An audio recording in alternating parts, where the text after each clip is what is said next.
है गाइस, स्वागत है आपके अपने चैनल स्टार जूलॉजी कॉन्सेप्ट।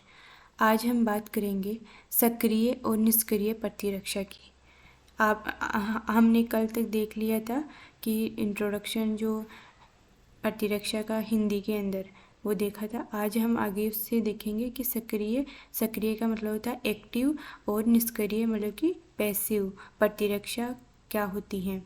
जब परपोषी प्रतिजनों मतलब एंटीजेंस का सामना करता है। परपोषी का मतलब होता है जब कोई एक व्यक्ति किसी भी एंटीजन मतलब कि अपने शरीर के अलावा किसी भी अणु या पार्टिकल से सामना करता है, एनकाउंटर करता है, तो उसके शरीर उसकी बॉडी के अंदर प्रतिरक्षी पैदा होते हैं। प्रतिरक्षी का मतलब होता है एंटीबॉडीज। कुछ प्रोटीन्स जो हैं वो पैदा होती हैं, प्रोड्यूस होती हैं, ठीक है, उत्पादित होती हैं। उन्हें क्या कहते हैं? प्रतिजन कहते हैं। प्रतिजन जीवित और मृत रोगाणु या अन्य प्रोटीन के रूप में हो सकते हैं। ये जो प्रतिजन है ना, ये एंटीजन है, ठीक है। ये क्या होते हैं? जीवित हो सकते हैं, मृत हो सकते हैं, रोगाणु हो सकते हैं या कोई अन्य प्रोटीन हो सकती हैं। रोगाणु हो सकते हैं, रोगाणु के अंदर बैक्टीरिया आ जा सकता है, वायरस आ सकता है, माइक्रो ऑर्गेनिज्म सूक्ष्म जीवी आ सकता है ना, ये हो सकते हैं एंटीजन। अब जब ये एंटीजन, ये जो मर्त जीव वगैरह है ना, ये रोगाणु, ये अपने शरीर के अंदर जाएंगे तो अपना शरीर उनको क्या मानेगा? पराया मानेगा। और पराया मानेगा तो अपना शरीर क्या होगा? कुछ प्रोटीन का सिक्रीशन करेगा। और जो प्रोटीन्स होती हैं वो प्रतिरक्षी होती हैं, एंटीबॉडी होती हैं, ठीक है।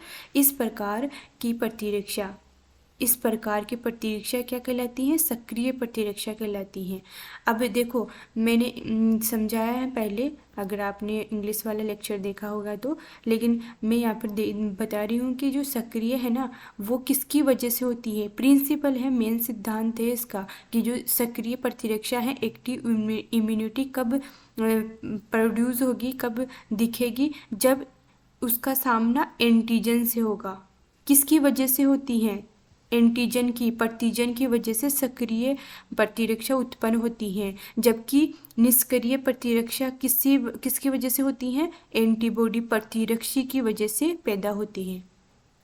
समझ में आया?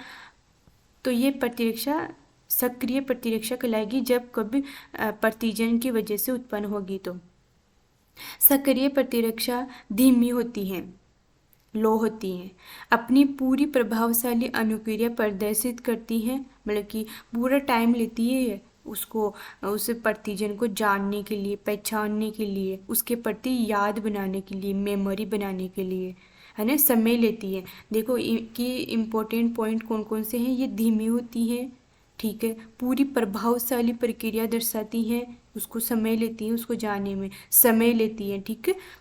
ये प्रतिरक्षीकरण इम्यूनाइजेशन के दौरान जानबूझकर रोगाणुओं का टीका देना, इसका एग्जाम्पल बता रहा है यहाँ पर, है ना, कि जो अपना प्रतिरक्षीकरण होता है ना, मतलब कि वैक्सीन लगती है ना, इम्यूनाइजेशन, उसके दौरान जो प्रतिजन अगर उसके अंदर डाले हुए हैं, वैक्सीन भी बहुत सारे प्रकार की होती हैं, उसमें से एक वैक्सीन ऐसी होती है जिसमें कि जो रोगाणु होता है ना, उसी का जो है क्या मृत पार्ट डालते हैं उस वैक्सीन के अंदर और फिर अपने शरीर के अंदर पहुंचाते हैं। तो जो मृत रोगाणु होता है ना, वो क्या कहलाता है? वो सक्रिय प्रतिरक्षा को क्या करता है? प्रोड्यूस करता है। और ये किस तरीके की? ये तो हो गई आर्टिफिशियल, क्योंकि हम जानबूझकर डाल रहे हैं इसको, है ना, अपने शरीर के अंदर, है ना। लेकिन अथवा ये तो ये हो गया है ना, पैसिव के अंदर, जो एक्टिव के अंदर आर्टिफिशियल एक्टिव में हो गया है रोगाणु वाला, तो है ना, जानबूझकर डालने वाला। एक होता है प्राकृतिक, जिसे हम नेचुरल एक्टिव, संक्रमण के दौरान संक्रामक जीवों का शरीर में पहुंचना सक्रिय प्रतिरक्षा कहलाता है, एक्टिव इम्यूनिटी कहलाता है। तो यहाँ पर एक कॉन्सेप्ट देख लो कि जो सक्रिय प्रतिरक्षा होती है दो तरीके की होती हैं। सबसे पहले तो सक्रिय प्रतिरक्षा किसकी वजह से होती है उत्पन्न? एंटीजन, प्रतिजन की वजह से उत्पन्न होती हैं। फिर इसका दो तरीके से होती है ये, एक तो आर्टिफिशियल होती है और एक नेचुरल होती हैं। नेचुरल कब होगी? जब प्राकृतिक रूप से जो रोगाणु पाए जाते हैं ना प्रकृति के अंदर, जीवाणु वायरस है ना, ये प्राकृतिक रूप से अपने शरीर में पहुंच जाते हो अपने आप ही, और उसकी वजह से अपने शरीर में जो उत्पन्न होती हैं प्रतिरक्षा वो सक्रिय कहलाती है। एक तरीका तो ये हो गया। दूसरा तरीका सक्रिय प्रतिरक्षा का ये है कि जब अपन जो जानबूझकर डॉक्टर्स जो हैं, अपन डॉक्टर्स के पास जाते हैं जानबूझकर अपने शरीर के अंदर वैक्सीन की मदद से रोगाणु को अंदर डालकर फिर उत्पन्न करते हैं ना प्रतिरक्षा, उसको हम आर्टिफिशियल एक्टिव या सक्रिय प्रतिरक्षा कहते हैं। ठीक है, तो दो तरीके की हो गई। अब बात करते हैं आगे की। जब शरीर की रक्षा के लिए बने बनाए प्रतिरक्षी सीधे ही अपने शरीर को दिए जाते हैं तो ये निष्क्रिय प्रतिरक्षा कहलाता है, पैसिव इम्यूनिटी कहलाती है। अब बात करते हैं निष्क्रिय प्रतिरक्षा की। निष्क्रिय प्रतिरक्षा एंटीबॉडी की वजह से होती है। किसकी वजह से उत्पन्न होती है? एंटीबॉडी। एंटीबॉडी को ही प्रतिरक्षी कहते हैं। जब एंटीबॉडी प्रतिरक्षी की वजह से प्रतिरक्षा उत्पन्न होती है तो उसे निष्क्रिय प्रतिरक्षा, पैसिव इम्यूनिटी कहते हैं। अब बात करते हैं कि ये भी दो तरीके की होती हैं। एक तो होती है आर्टिफिशियल पैसिव इम्यूनिटी, आर्टिफिशियल निष्क्रिय प्रतिरक्षा, और एक होती है नेचुरल निष्क्रिय प्रतिरक्षा।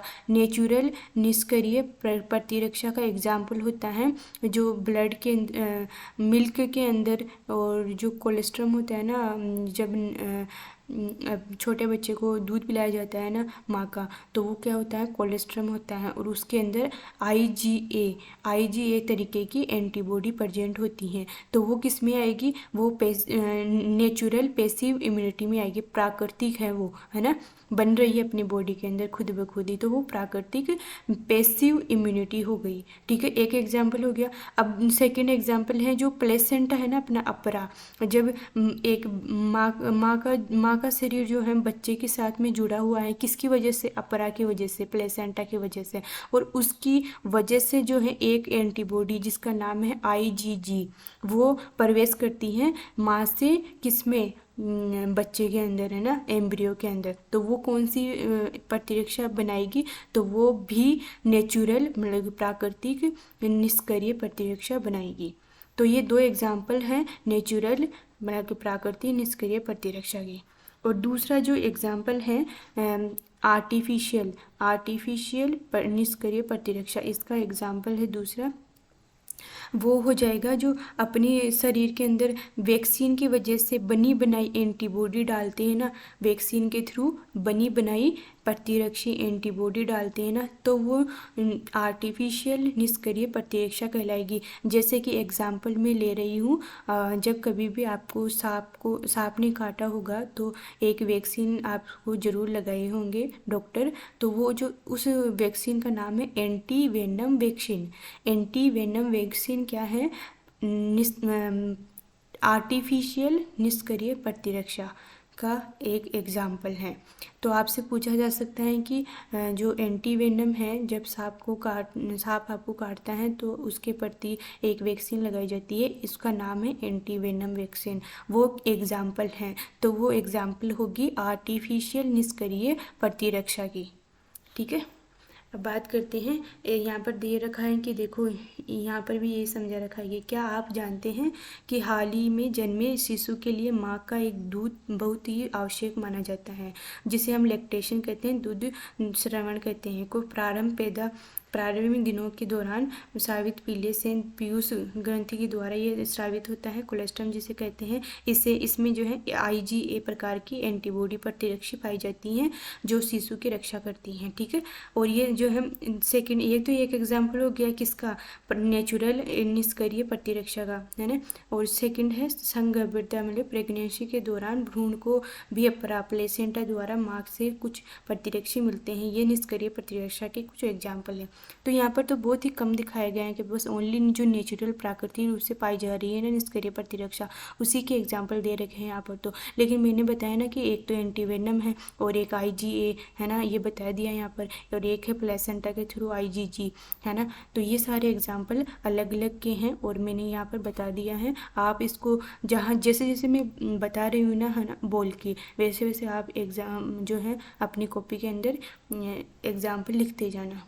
और अपने जो नोट्स है ना इस तरीके से बनाना कि चार्ट के बेस पर बनाना है कि यहाँ पर ऊपर ही ऊपर आप लिख लो कि क्या है इम्यूनिटी के कितने प्रकार, प्रतिरक्षा के पाए जाते हैं प्रकार। तो यहाँ पर दो साइड में जो है लिख कर ये ऐसे लिख दो कि एक तो पाया जाता है सक्रिय, एक पाया जाता है निष्क्रिय। फिर सक्रिय के कितने प्रकार होते हैं, फिर चार्ट बनाओ नीचे कि दो होते हैं कौन कौन से। एक तो होता है प्राकृतिक तौर पर पाई जाती है सक्रिय प्रतिरक्षा, एक पाई जाती है आर्टिफिशियल है ना कृत्रिम तरीके की प्रतिरक्षा पाई जाती हैं सक्रिय। फिर यहाँ पर जो है ये निष्क्रिय वाले में लिख लो कि ये भी दो तरीके की होती हैं, एक तो प्राकृतिक तौर पर पाई जाती हैं और एक कृत्रिम तौर पर पाई जाती हैं, है ना। फिर इनके प्राकृतिक का कौन सा एग्जाम्पल है सक्रिय के अंदर, फिर कृत्रिम का कौन सा एग्जाम्पल है सक्रिय के अंदर, फिर यहाँ पर निष्क्रिय वाली प्राकृतिक का एग्जाम्पल लिखो और कृत्रिम का एग्जाम्पल लिखो। इस तरीके से ये पूरा बनाओगे ना आप तो ये बहुत बड़ा जो है आपका नोट बन जाएगा और जो है आपको समझ में भी आएगा अच्छे से। यहाँ पर तो देखो एक ही इस चार्ट के अंदर कितना सारा बता रखा है एक एक पॉइंट में, लेकिन इसको जो है आप बड़ा करके लिखना, ठीक है, नोट्स बनाओ ना तब। ओके, तो फिर आज ये यहाँ तक ही रखते हैं अपन और आगे की क्लासों में आगे देखेंगे, ठीक है। तो खुश रहिए और पढ़ते रहिए, आगे बढ़ते रहिए। धन्यवाद।